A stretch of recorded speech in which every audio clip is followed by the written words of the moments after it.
कहानी अधूरी पुकार। रात का समय था और राहुल अपने दोस्तों के साथ एक पुरानी हवेली के पास घूमने गया था। ये हवेली गांव से दूर घने जंगल के बीचों बीच थी। हवेली के बारे में कहा जाता था कि वहाँ एक औरत की आत्मा भटकती है जो अधूरी रह गई थी। राहुल के दोस्तों ने उसे चुनौती दी कि वह हवेली के अंदर जाए और कुछ मिनटों तक वहाँ रुके। राहुल ने बहादुरी दिखाते हुए चुनौती को स्वीकार कर ली। वह हवेली के अंदर दाखिल हुआ। अंदर घना अंधेरा था, केवल उसकी टॉर्च की हल्की रोशनी थी।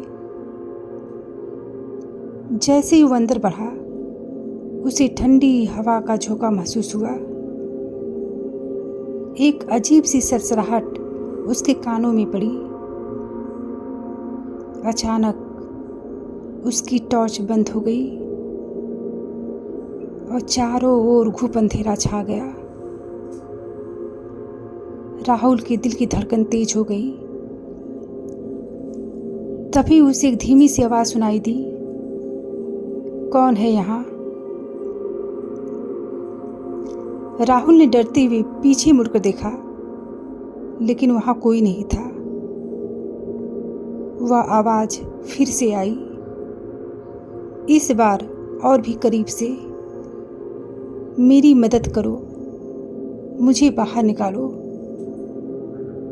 राहुल घबरा गया और भागने लगा। उसके पैरों से जैसे जमीन से चिपक गई। अचानक राहुल के सामने एक धुंधली सी आकृति उभरी। वह एक औरत की आत्मा थी, जिसकी आंखों में दर्द और बेबसी थी।